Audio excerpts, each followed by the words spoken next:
Good evening, everyone. Thank you all for making yourselves available for this special call meeting. I know that some of you are just getting home from work and some of us are still here at work. So I want to thank you all for making yourselves available for that. I would like to call to order the Tuesday, January 19th, 2021 virtual special meeting of the Portsmouth City School Board. And I will now at this time ask if we could pause briefly for a moment of silence.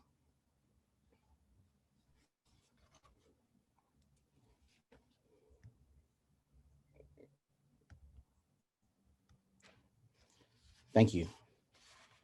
I will now ask this time ask if Miss Yolanda Thomas will lead us in the Pledge of Allegiance, followed by our mission statement. Sure. Hello, everyone. I pledge allegiance to the flag of the United States of America, to the republic for which it stands, one nation, under God, indivisible, with liberty and justice for all.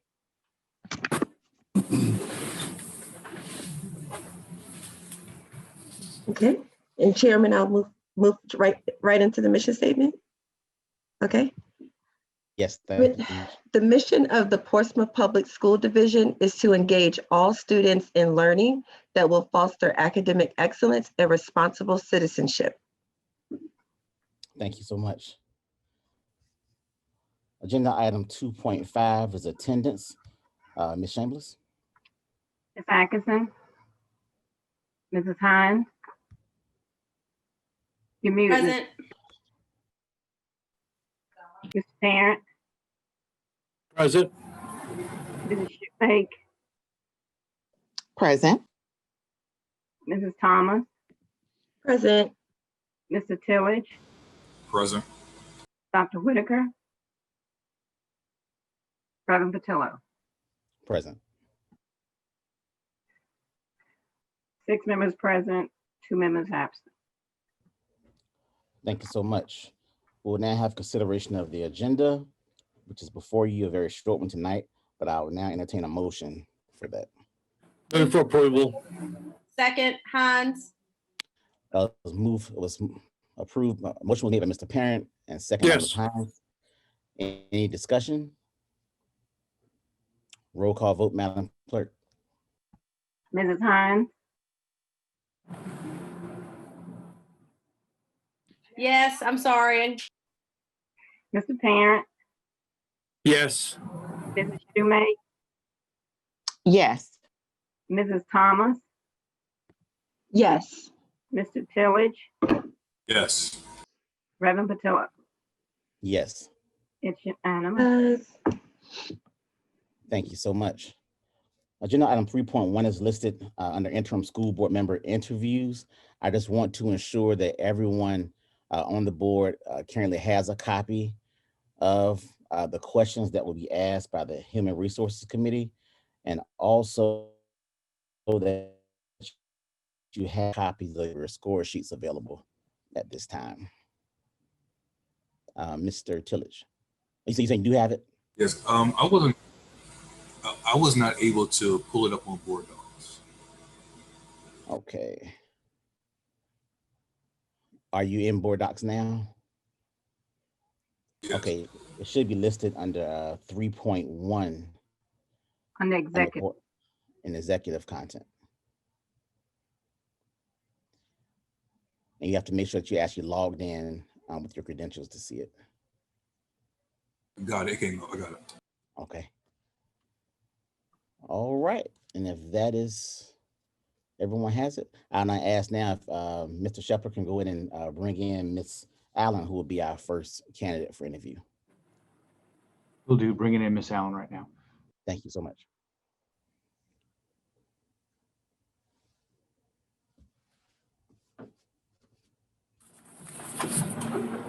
Good evening, Ms. Allen. Make sure she... Good evening, Ms. Allen. I'm just making sure you can hear us. I think you're muted, I believe. Hello. All right. Make sure you can hear us clearly and that we can hear you. Thank you for taking the time out to join us on this evening. And at this time, we're going to ask that our Human Resources Committee persons, Ms. Shoemake and Mr. Parent, you all can begin at this time. Thank you, Chairman Patillo. Really quickly, I wanted to see if Mr. Scheffler was trying to get our vice chair in. Did he want me to wait, or should I just proceed?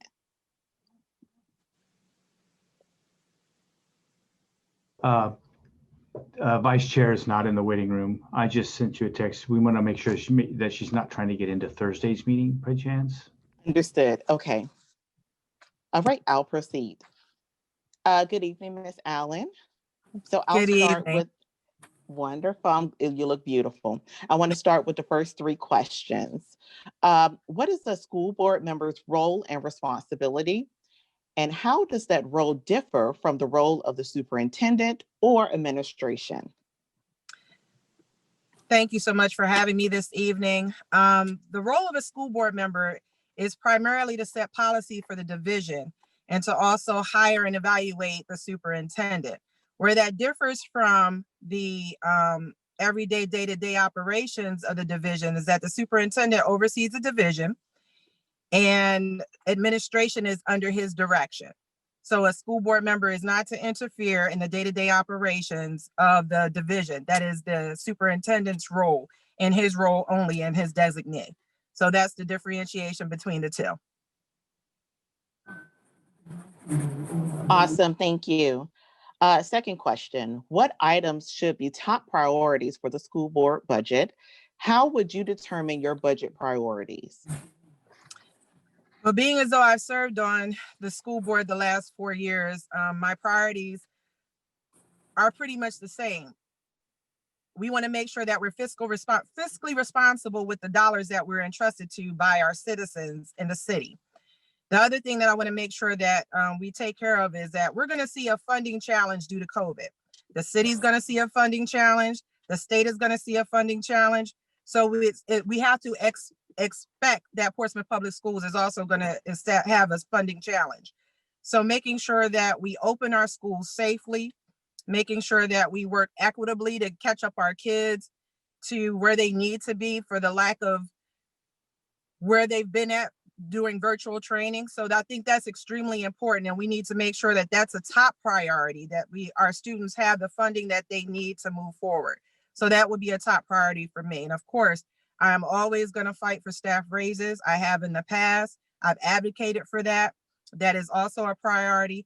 And moving forward, we need to make sure that we're up to date on as much technology as possible. COVID has taught us a lot. So we can't be behind the 8 ball when we're moving forward. We need to think further down the line. So if something like this should happen again, we have our resources in place for that. Thank you so much. The third question, what is your understanding of the Freedom of Information Act, which we all know is FOIA, and its implications?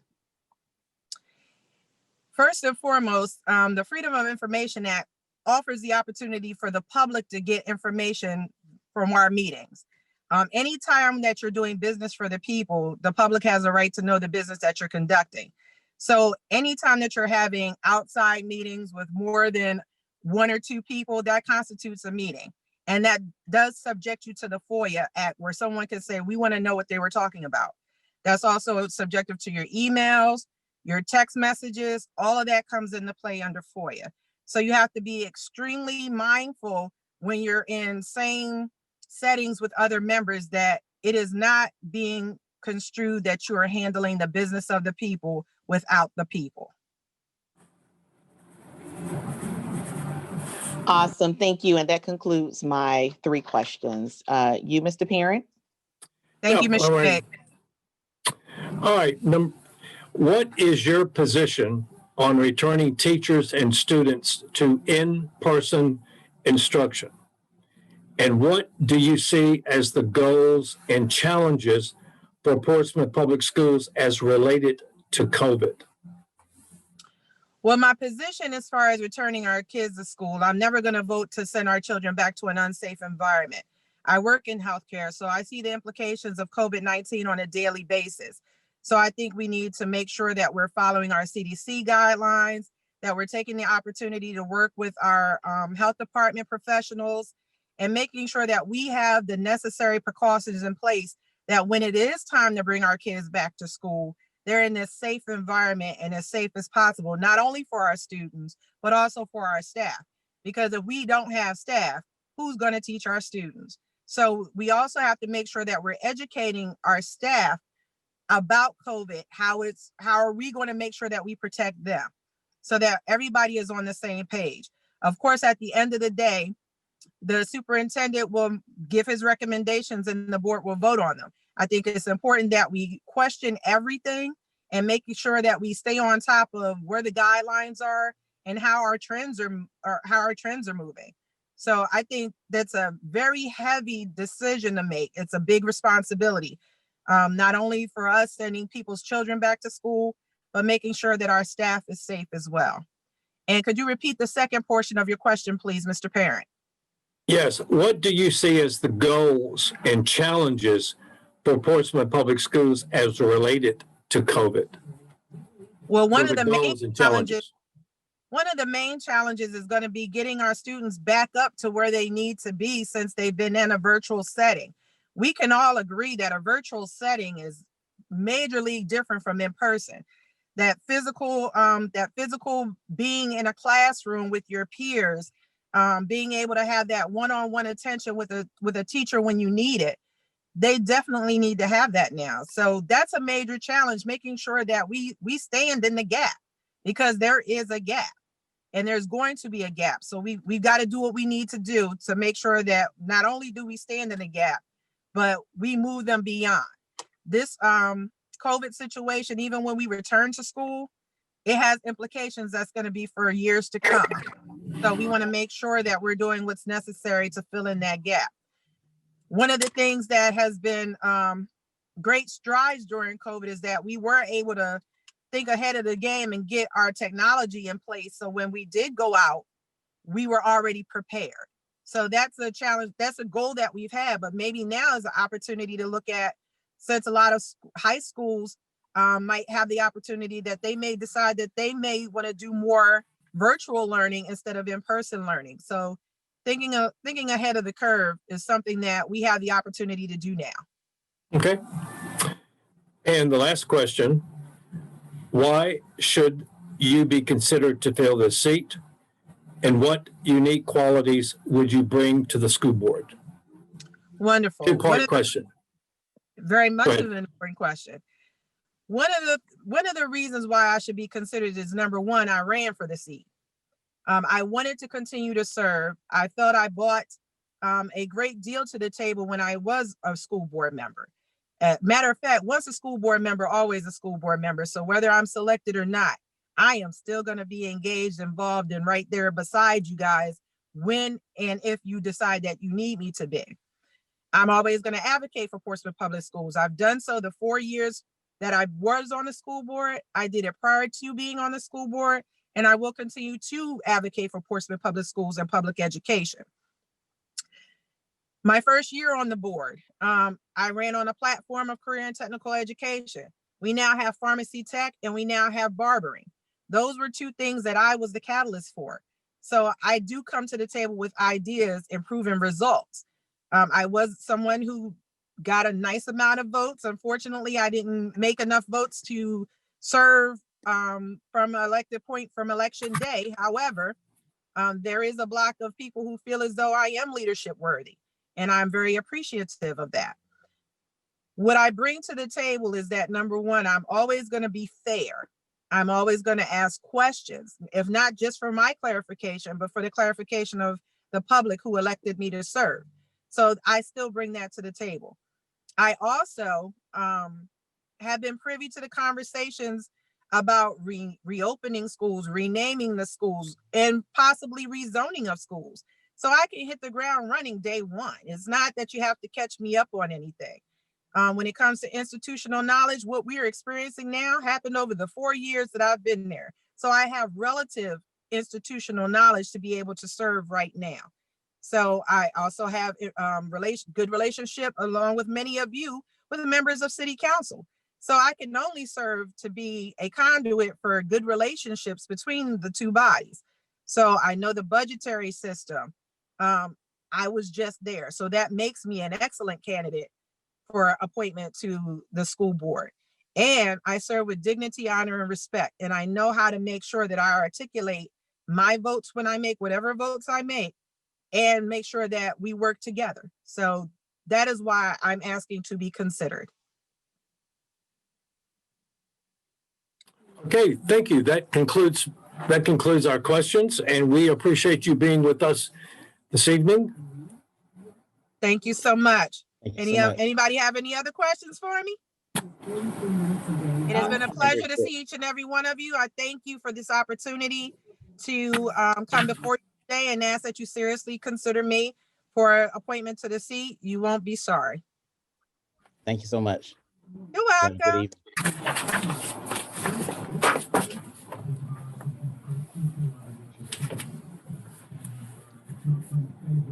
All right, thank you so much. And Mr. Scheffler is our next candidate available. Mr. Payne is in the waiting room. We'll move him in at this time. All right, so the next candidate available is Mr. Alvin Payne. Mr. Payne, yes, sir.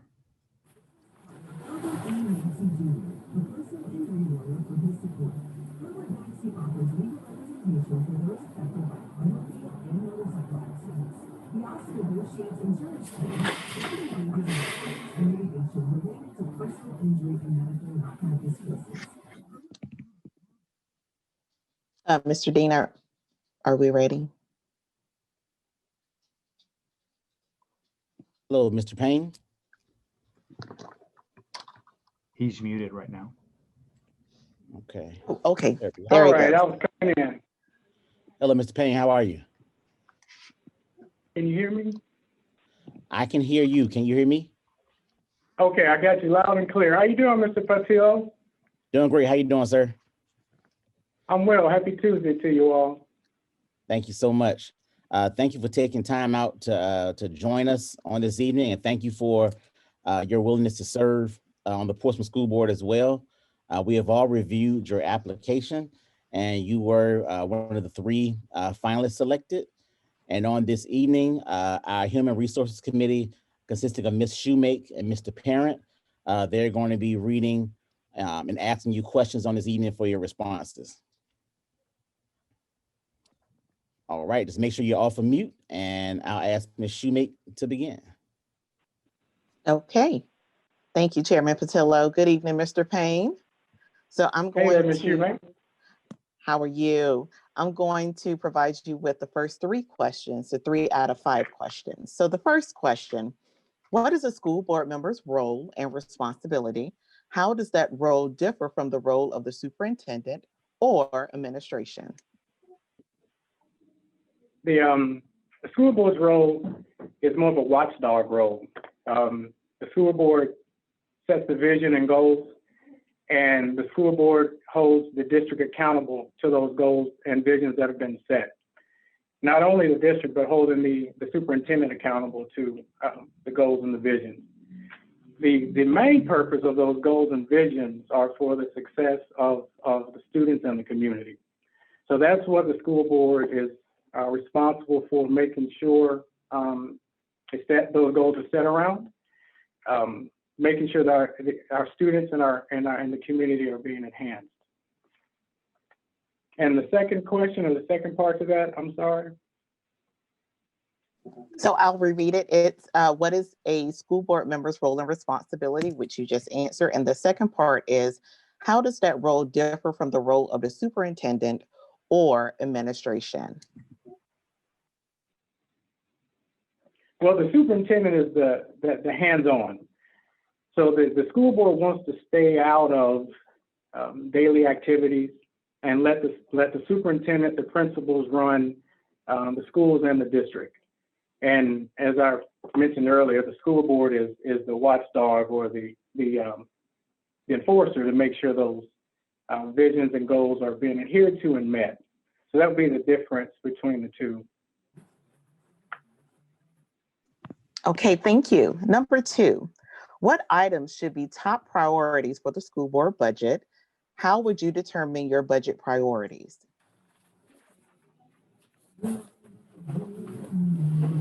And apologize, I'm writing this down so I don't forget this time. No, no problem. Did you need me to reread it?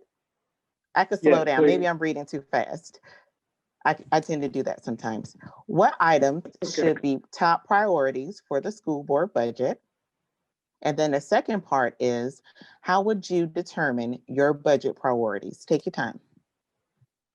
Okay.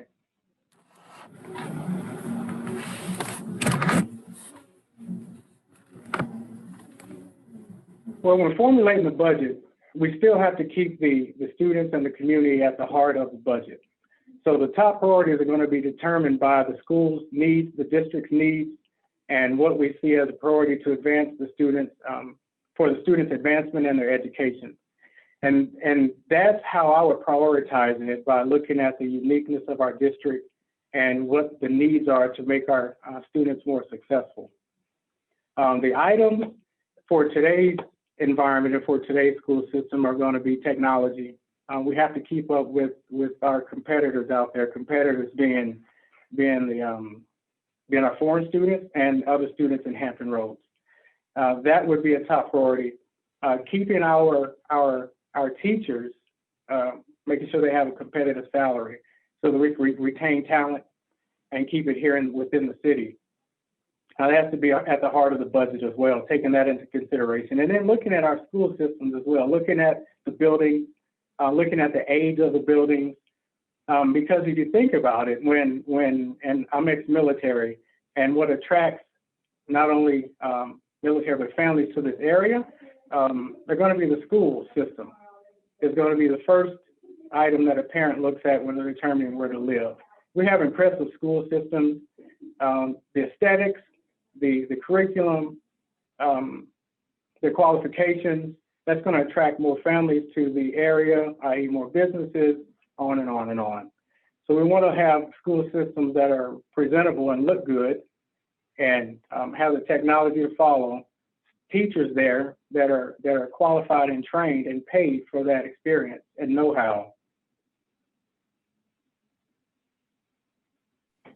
Thank you so much. And the third question is, what is your understanding of the Freedom of Information Act, which is also known as FOIA, and its implications? Again, what is your understanding of the Freedom of Information Act, also known as FOIA, and its implications? Well, that'd be similar to the Bank Secrecy Act, i.e. there are certain private information that cannot be shared, and also there's information that can be shared. And with us dealing with students, we have to be very careful with the information that is shared. And I'm sure it can, I haven't looked at them all, but I can look them up, but it runs certain implications and risks for violating those codes. But we want to adhere to that and make sure that we have strict standards to make sure it's not violated. Awesome. Thank you so much. And that concludes my 3 questions. Mr. Parent. Thank you. Good evening. Good evening, Mr. Payne. Good evening. Hey, how you doing? I'm doing great. Here's the question, and it's 2 parts. What is your position on returning teachers and students to in-person instruction? That's the first part of the question.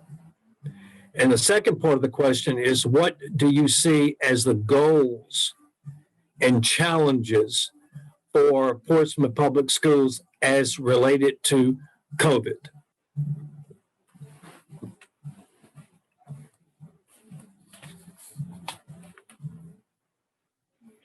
Thank you for asking that.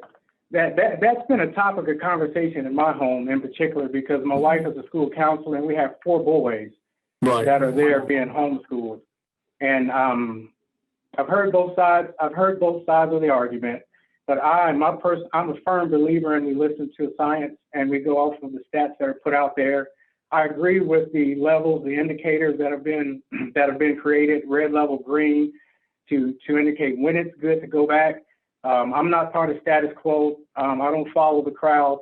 If it's right for Portsmouth and Portsmouth shows clear, and the superintendent Rogers up on it, then I support that decision. if science and the doctors say that, hey, it's still a hot zone, then my opinion is we listen to the professionals and we adhere to their word so as not to make the problem worse. Now, challenges for that. And again, this is coming from my wife. Well, looking at it firsthand, the challenges are the students learning and the quality of learning that they're receiving. I do believe there may be a gap that's being created because some students are having more hands-on learning. Some are doing it on their own, and that's from K all the way up through 12th grade. That's a big challenge. Now, more of a challenge is going to come when the students go back in person and trying to close that gap. And we'll have to hedge that before it happens so as not to fall behind the curve. Actually, that should probably be addressed now as to how we're going to hedge that learning gap that's being created. So that would create a goal of hedging that learning curve. How do we do it?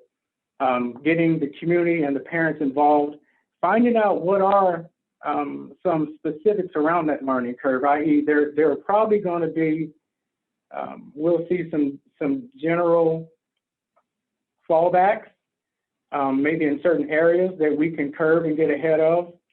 There may be some counselors out there that can help us to hedge that learning curve. There's going to be, which I'm seeing as well, there's a social emotional gap that's happening from children that are being home more around parents, and they may not be around the best environment. That's another challenge that we'll have to address. So those challenges create the goals to hedge those challenges before we're faced with them directly. And I can't say I'm forcing it because my wife is a school counselor and she's also a counselor, a private counselor. And she shares with me some of the challenges that she has when she counsels some of her patients, some patterns that she's seeing develop from COVID and from the isolation that they're having from not going to school. And that's what we'll need to hedge off before the students go back in person so that we're not overtaken by that challenge. Okay. And the last question. There are two parts. Why should you be considered to fill this seat? And the last part of the question is, what unique qualities would you bring to the school board? All right, how much time you got? No, I can start by telling you that my reason for wanting to pursue this path is because I feel that I have a debt to society that will never be repaid from the opportunities that I was given from, I grew up in a small town in Memphis. And I was one of the ones that made it out. And being able to go to college and having a nice career in the military and now a career in banking has created a debt to society that I need to repay. And the way that I feel of repaying that debt is giving back to the community. I've lived in Portsmouth now for 15 years. And before I was married, I lived in Norfolk. And once my wife and I married, we bought a home in Portsmouth, but we were both established with our jobs in Norfolk. So that's where I've been for my entire professional career, is in Norfolk. And I look back at what I have not contributed to my city. And I just woke up about 5 years ago and said, I need to give more to my city. I have a lot to contribute. And I could talk for days on that, but the main inspiration is the debt that I owe. The experiences that I've had in the military and with being in the banking field, I can contribute that to not only our school system, but I've developed relationships with local city and officials that are in our delegates in Richmond that I'd like to bring back and contribute that as an asset to the city. I looked over the profiles of most of the board members that all of you guys were raised in Portsmouth except for Louisiana and Chicago, but you've been here long enough as well. And I'll bring in an outside perspective that, I've found in banking that when you bring an outside perspective in, a lot of times it's a breath of fresh air. I don't have any alliances or any point to prove other than making sure that we have the best community with the best school systems. And that's my motivator. And I feel that that's what would make me unique from any other candidate, is that I come in with a fresh mindset, with fresh ideas, and with fresh eyes, you could say as well, to some of the challenges that we have, and with opportunities to foster relationships within the community and with our city and local officials. Okay, I'll turn that back over to Reverend Patello. Thank you very much, Mr. Payne.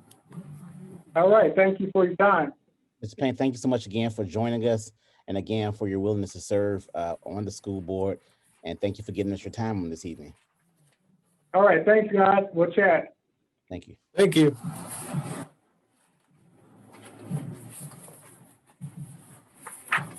All right. Move on. Scheffler is All right, moving Ms. Williams into the meeting. next candidate will be Ms. Costello Williams.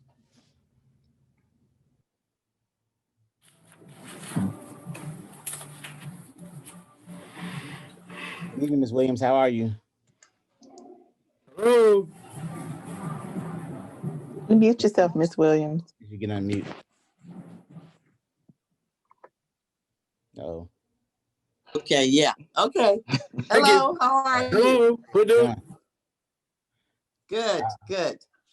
Ms. Williams, thank you for giving us your time on this evening, and for your willingness to again serve on the Portsmouth School Board. We're gonna conduct questions for you tonight. They're gonna be conducted by Ms. Shoemake and Mr. Parent, our Human Resources Committee. And again, we thank you for joining us. Now turn it over to Ms. Shoemake. Okay, thank you. Thank you, Chairman Patillo. Good evening, Ms. Williams. Good evening. So I will provide you with the first 3 questions. So the first question is, what is a school board member's role and responsibility?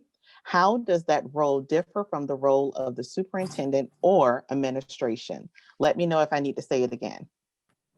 No, I think I understand what you're saying. And first of all, let me say congratulations to the new board members that have come on, and also the re-election of board member Duncan Hines. And congratulations to board member DeAndre Barnes for moving up. And as I see, the role of the school board is to ensure that the policies, procedures, and the laws of the State Board of Education are enforced, and that we also hire, we terminate, we evaluate the superintendent, we review contracts, we sign off and vote on personnel hires.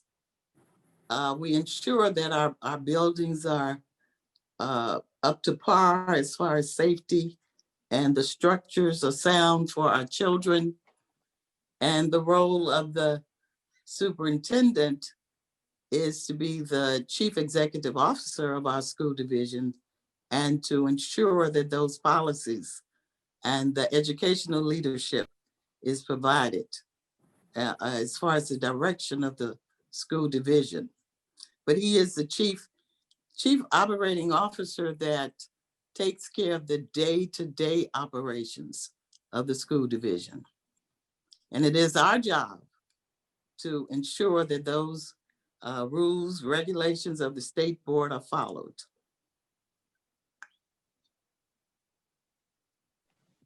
Thank you so much. Number 2, what items should be top priorities for the school board budget? How would you determine your budget priorities? Okay, during my, I guess my 12 years of experience on the school board, each year the superintendent presents the school board with the estimation of needs. And also we've done surveys in the community, get board members' input on the items or the ideas that we think that we need to push for. But basically, I personally listen to the superintendent's needs and also the needs that we have. Like, you know, we pushed for career technical education, the Chromebooks, technology, different things, and always at the top of my list is competitive pay for our teachers and our staff. So basically, that's what I do. We, you know, every year is a process. We hear from different member groups from the school division. We do the surveys, listen to the community, the stakeholders. Board members give their ideas of what they would like to see. And the primary thing for me is the estimation of the superintendent's needs that he sees for the school division to operate properly. Thank you so much. The third question, what is your understanding of the Freedom of Information Act, also known as FOIA, and its implications? Okay, as I understand it, Freedom of Information Act is a federal law that governs all public entities. And its purpose is to provide transparency, accountability to the taxpayers that, you know, they invest the money, and usually it's people will FOIA information that has not been previously released, that they're looking for certain items, and most information can be released except, you know, personnel information, things of intellectual property like contracts or something like that that we work on, or HIPAA items. Nothing about personnel as far as medical, or, for example, you know, during this pandemic, many people might have COVID, but we can't say who actually does have it. But so freedom of information, as I know it, is that, you know, it guarantees transparency and accountability to public officials. And also, you know, we've been taught that anything that you do not want put out there, you don't put it on emails, you don't put it on certain things, texts or whatever, because they could be subject to FOIA. And of course, the implication, if you do not follow those, you know, when they ask you, there's a certain amount of days you have to, I can't remember the exact number that you can do the request, but I think there are penalties if you do not follow those. Awesome. Thank you so much. And this concludes my 3 questions. Mr. Parent. Okay, thank you.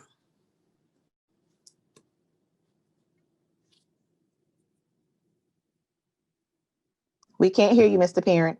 On mute. But anyway, what is your position on returning teachers and students to in-person instruction? That's the first part of the question.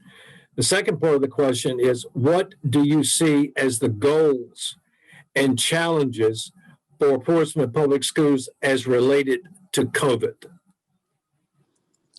Okay, well, you know, this situation has been difficult for everyone, the parents, the teachers, the school system, and we have tried to do the very best that we can. And I am a firm believer, as I've said throughout my time last year, on the science, the data, the metrics.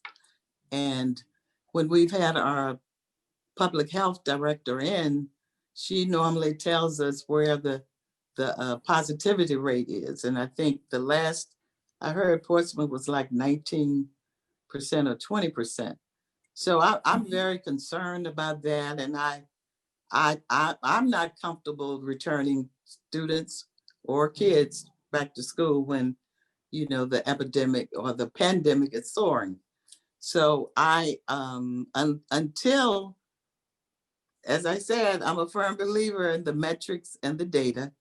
And when the health department, the CDC, or the guidelines say that, you know, 10% or under is what we were told, it's 10% or under, then maybe they could return, then I'm certainly all for that. And I do think that our goal, of course, is to get our students back into in-person learning, hybrid and virtual combined, which Dr. Bracy had proposed to us until the numbers went way, way up.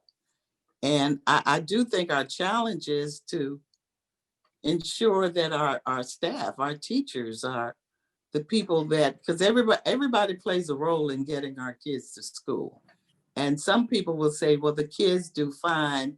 We need to put the kids back. And that's all true. But we have to remember that it's the adults, the teachers, the bus drivers, the custodians, the principals, everybody else in that school, we still have to look out for them as well. But I do think that some of the challenges would be to do our best to educate the parents on what we're actually doing to make it safe. The social distancing, the mask, whether we could do the temperature checks, or even if we would have like a dashboard, community dashboard, where they could actually see the cases in the school. And I think if we do those things to make people feel comfortable, along with the recommendations from our health department, I think we will do well. And I also think because the vaccine is being administered now, and I think teachers, I know Chesapeake has already started giving vaccination to those teachers and personnel. And I think Portsmouth is scheduled to start sometime early February or whatever. So those are some of the things that I think that we need to really consider before we say we're going back. Okay. And the last question, why should you be considered to fill this seat? And what unique qualities would you bring to the school board? Well, thank you. I do think that because of, I'm probably the only person that served 12 years on the school board. I know Mr. Parent and I think you've had 10, I've had 12. And, you know, when I said I was retiring, and then because so many people reached out to me, they didn't know I was retiring. A lot of community members and citizens, parents, even my little grandbaby said, Nana, no. But at any rate, I consider myself a servant leader. I've been on the school board doing good times, doing bad, when we were fully accredited and with 100% accreditation. I'm sure I'm the only one that did the moonwalk on the stage. And you know, I'm proud of the fact, and I want to stress that, and you all know I used to say this all the time at some of the school board meetings. There can only be one superintendent. There are 9 board members, and we have to work as a corporate body. And in order to get anything done, it has to be 5 of us that agree. So those things that I advocated for or that I pushed for, the board had to agree to do it. But I'm very proud of the fact that I tell everyone, because it's very important to me, that our children were able to eat a hot lunch. When I first got on the board, some kids were being stigmatized. They didn't have the lunch money, so they were being pulled out and given a cheese sandwich in a brown bag.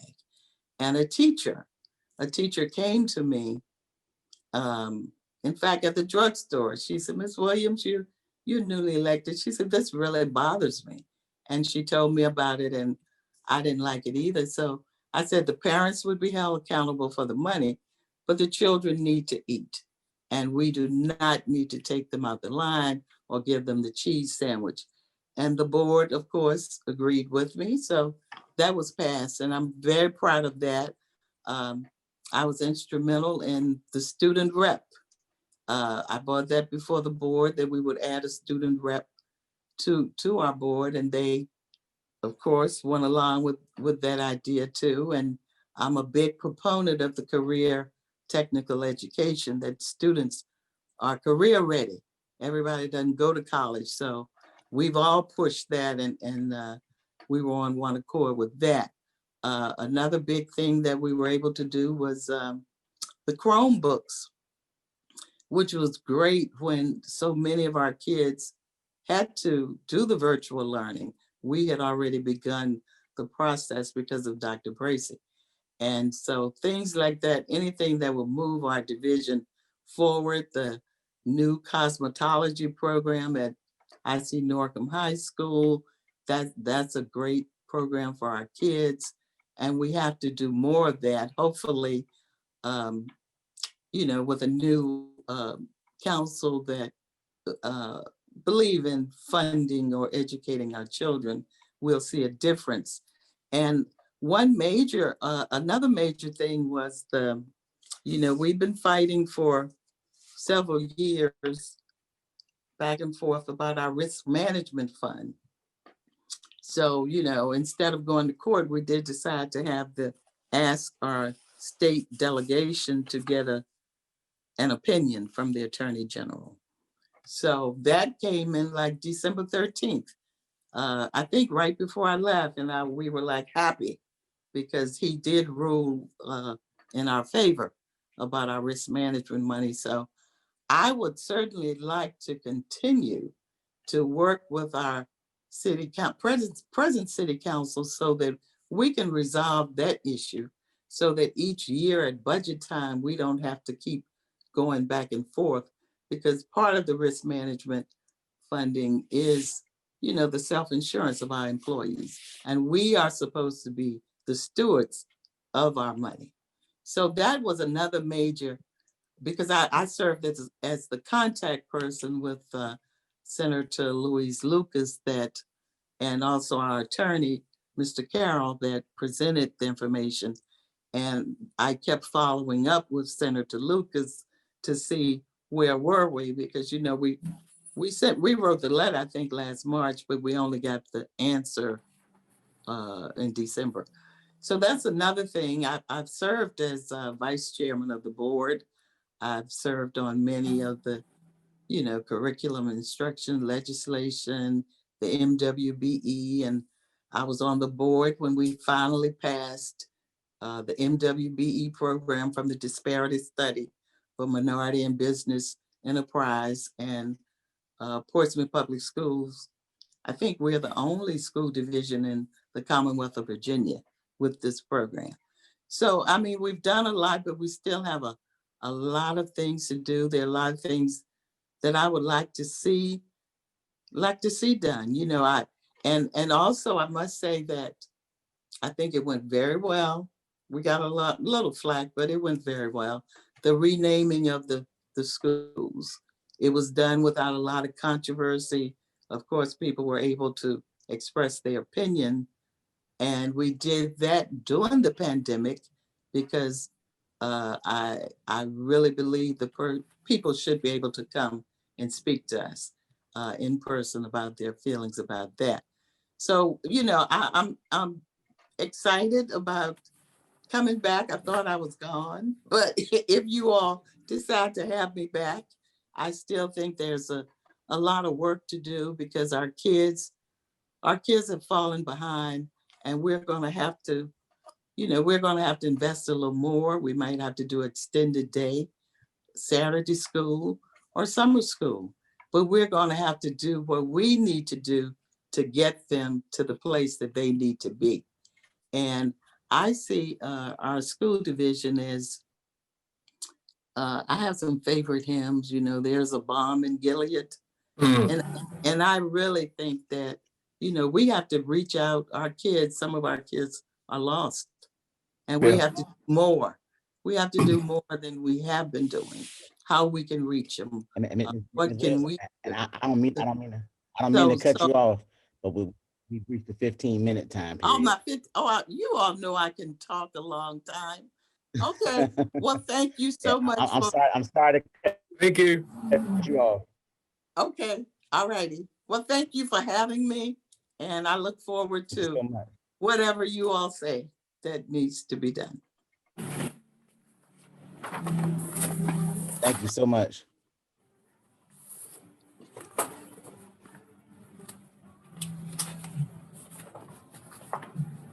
All right. Thank you so much again, board members, for your patience and for enduring this with us. I'm going to ask at this time if Ms. Atkinson could take us into closed session. Thank you. I move that the board enter into a closed meeting under the provisions of section 2.2-3711 of the Code of Virginia for the following purpose: consideration of various personnel matters, including the assignment, performance, and resignation of specific school employees as permitted under subsection A.1. Thank you. A motion been made by Ms. Atkinson. Do we have a second? A second. Second. Oh, sorry. Ms. Thomas did it before me.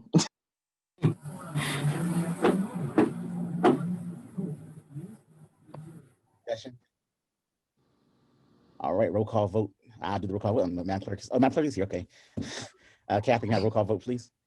Ms. Atkinson, Yes. Mrs. Hines, Yes. Mr. Parent, Yes. Mrs. Shoemake, Yes. Mrs. Thomas, Yes. Mr. Tillage, Yes. Reverend Patello. Reverend Patello. Yes. It's unanimous. Yes. It's unanimous. All right, thank you so much. We'll now move into closed meeting. All right.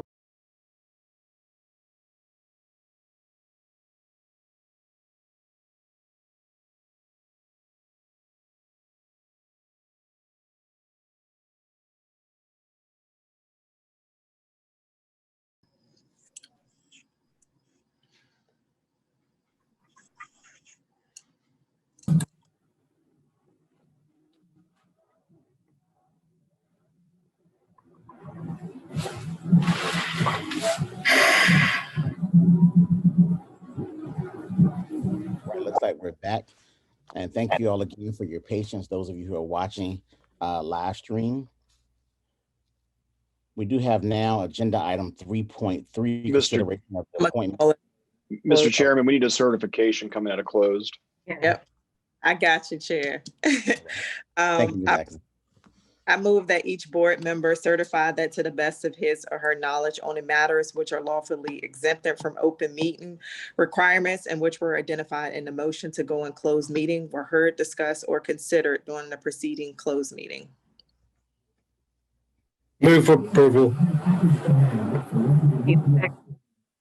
All right, so the motion is made by Ms. Atkinson and second by Mr. Parent. Do we have any discussion? Hearing no discussion, roll call vote, Madam Clerk. Ms. Atkinson, Yes. Mrs. Hines. Ms. Yes. Hines, Mr. Parent, Yes. Ms. Shoemake, Yes. Mrs. Thomas, Yes. Mr. Tillage, Yes. Reverend Patello. Yes, It's unanimous. thank you so much. Agenda item 3.3, roll call vote for the consideration of the appointment of an interim school board member to serve from January 20th, 2021 until November 2nd, 2021. And I will now have a motion, entertain a motion at this time. I'd like to move that we elect for this interim Costello Williams as the candidate. Second, Atkinson. A motion been made by Mr. Parent, a second by Ms. Atkinson. Do we have any discussion? I do, Mr. Chair. Ms. Hines? Thank you, Chairman Parent. Sorry, Chairman Patillo. Y'all need to change up your last names. The P's are going to throw me off here. But thank you, Chairman Patillo. I do want to take a moment and thank Ms. Allen and Mr. Payne and Ms. Williams for coming and for applying. And I want to thank those that applied, but also were not selected to interview. We did have 11 applicants that came in to interview for the application process, and as a board, we came up with the top 3. So all of those that were willing to come and to serve and to do the work of the students and the staff and do the work of the community, I did want to take a moment to say thank you to those, because it's not everybody that is willing to step up and to do that. So for those that the applicants and for the interviewees tonight, I did want to say thank you. It has been my stance when we had discussions about city council and who should go up to city council, that it should be the next in line. And so for my vote tonight, I'm voting for somebody who my vote would have been not for Mrs. Williams, but for somebody else who wanted to be here. And we can't control what November is going to bring. We can't control who has aspirations for what in the next step. But my vote will be a no tonight, simply because Ms. Williams did want to step away and she did want to retire, and I do want to respect that. It's not because I don't think that she should be here and that we're not talking about somebody who's not qualified to be here, because she is. But I'm looking at somebody who wanted to be here and somebody who ran to be here, and I think we should go with the next up attitude. So my vote will be a no tonight, but it's not because it is Mrs. Williams. It's because I think we should be following what the community wanted and how the community spoke, and to respect other people's wishes. So that's all I had to say, Chairman. Thank you. Mr. Chair. Thank you so much, Ms. Hines. I'd like to follow up with Ms. Hines' remarks. And the bottom line is that I understand your point of view. However, if Mrs. Williams did not want to, if she decided to retire, she would not have taken the time, one, to apply and go through this process. And I think that Mrs. Williams brings to this board, and a time that we really do need experience, the 12 years experience, because we're going to be facing some challenges in the next month ahead. And I'm not putting down Ms. Allen at all. I'm just saying that the bottom line is that to say that Mrs. Williams didn't run and wanted to retire, and that's your reason to not choose her, I think that's to me, that's unprofessional. I'm sorry, but that's the way I feel. Mrs. Williams would have taken, just let me finish. Mrs. Williams took the time to apply. She took the time to interview. We interviewed. We've made our decision as a board, and we just need to move forward. That's it. Thank you, Mr. Chair. Thank you, Mr. Parent. Ms. Hines. No, I was just going to say, everybody has their vote and they can do with it what they wish. I do understand that we are absolutely the board, but I just wanted to let it be known how I felt about it and what my vote was truly about tonight. Right. Thank you so much. Any other discussion? Ms. Thomas. I believe that's Ms. Shoemake and Ms. Thomas. Ms. Thomas's hand was up before mine, so I will yield to her and I will go after her. All right, Ms. Thomas. Thank you. Thank you, Chairman. I just wanted to then, since we're having the discussion, first want to thank every single person that applied to fill this duty. I think that speaks volumes for the citizens that we have in our current community that wanted to step up. In line with what Ms. Hines said, with the next in line, I personally know the person that was next in line, and that person did not apply for the position. So, but however, to her point, Ms. Allen did apply, and so grateful, and I'm sure she's gonna, be great and run again. And I hope that she runs again and can continue to serve on the school board. And to piggyback on Mr. Parent's reasoning why the board is nominating Ms. Williams, and we will take the vote. We are on a rocky ship right now, and that 12 years experience to steady the ship, to offer that insight with the pandemic that we're in, with some of the budgeting challenges that we're going to face, was one of the reasons that I felt it was important. Also ensuring that we have grand ideas. This is a new board, myself, Mr. Tillage, and Ms. Atkinson, we all just Ms. Atkinson up for reelection, me and Mr. Tillage just ran, and we have grand big ideas, and making sure that we are aligned as a board with someone that could bring some of those ideas forth, I thought was very important. So that's why I will be casting my vote for Ms. Williams. Thank you. Thank you, Ms. Thomas. Ms. Shoemake. Yes, thank you, Chairman Patillo. Again, I just want to kind of mirror everything that everyone has pretty much stated. I do appreciate everyone taking the time to just apply, not even the interviewing portion, but just applying for this particular appointment. It takes a lot of guts and it takes a lot of love for your community in order to take that next step. So I appreciate everybody taking that next step. I was on the committee and formulating the questions in order to make this fair for every candidate that spoke today. I am shocked and I am, I wasn't aware that so many people actually wanted the next up person, which in this case, the next up person didn't actually apply. But I didn't hear that from some of the people as we consider to be within the public. I did hear some state that they would like to, but there was no outrage for that. And I think what we're missing is we need people who are experienced. I think we need people who are knowledgeable. And I think we're doing a great work here by having someone who is both. We're not making the mistakes of others. We're actually doing what was absolutely correct and right and just in this instance. So I appreciate everyone. Me personally, I loved all three of them. I think they all did a remarkable job. I take nothing from one another. I think they all did great. But if we're talking about experience, I think this is a great idea to bring someone back who has the most tenure. Right. And I think we did it the right way. So Right. I appreciate everyone taking the time once again.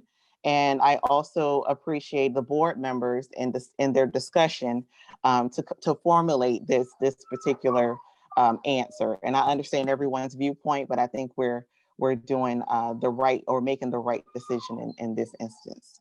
Thank you, Ms. Shoemake. Mr. Tillage. Yes. I also want to thank all the applicants that applied. It is not an easy task to, want to serve in office. It is a scary task at times. So I do want to thank them and commend them. I also want to thank the members of the Human Resources Committee that helped to formulate the questions and the process. I think it was well put together.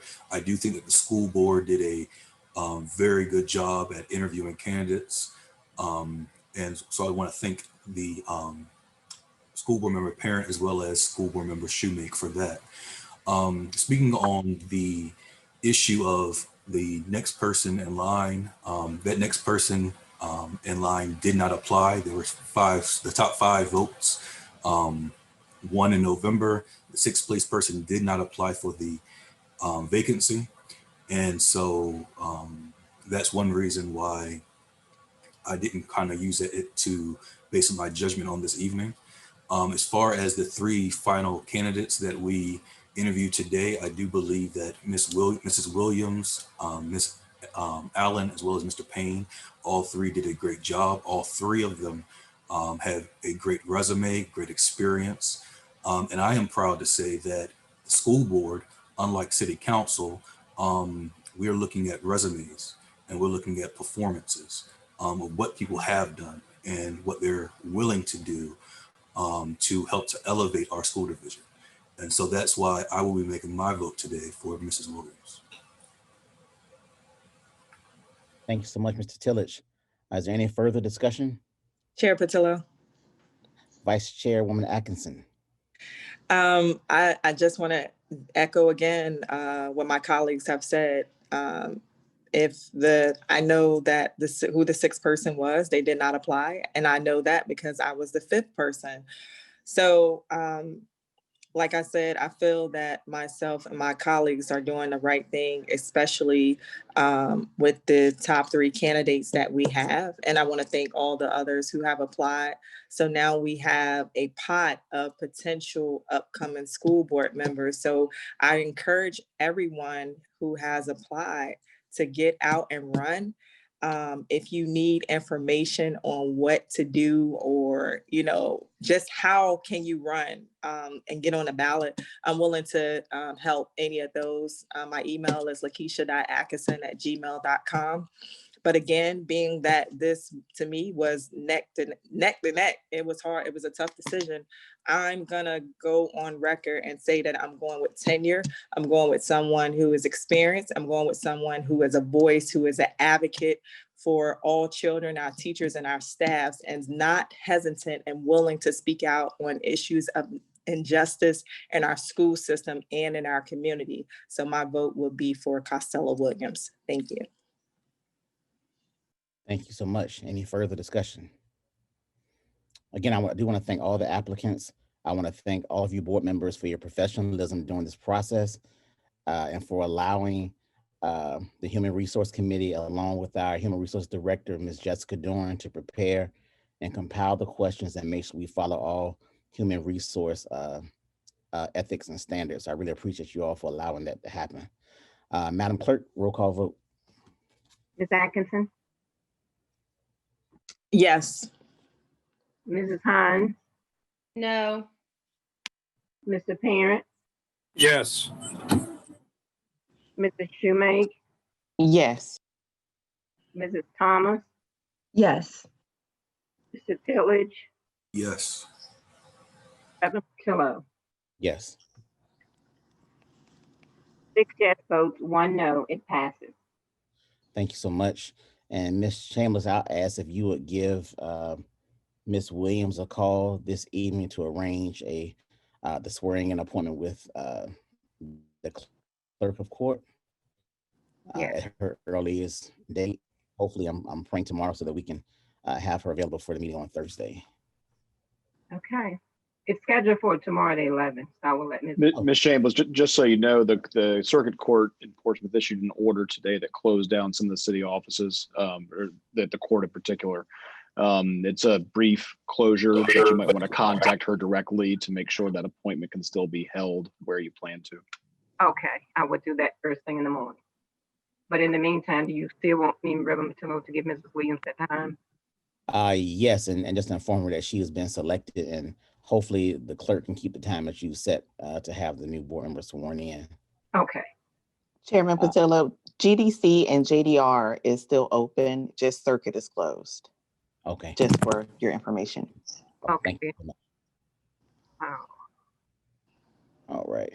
And I thank you all again for your time on this evening. Just a reminder that we do have our regularly scheduled board meeting on this Thursday, starting at 5:30. The agendas have already been uploaded in your board docs. And again, if you have any questions on that, please feel free to send me an email along to the clerk.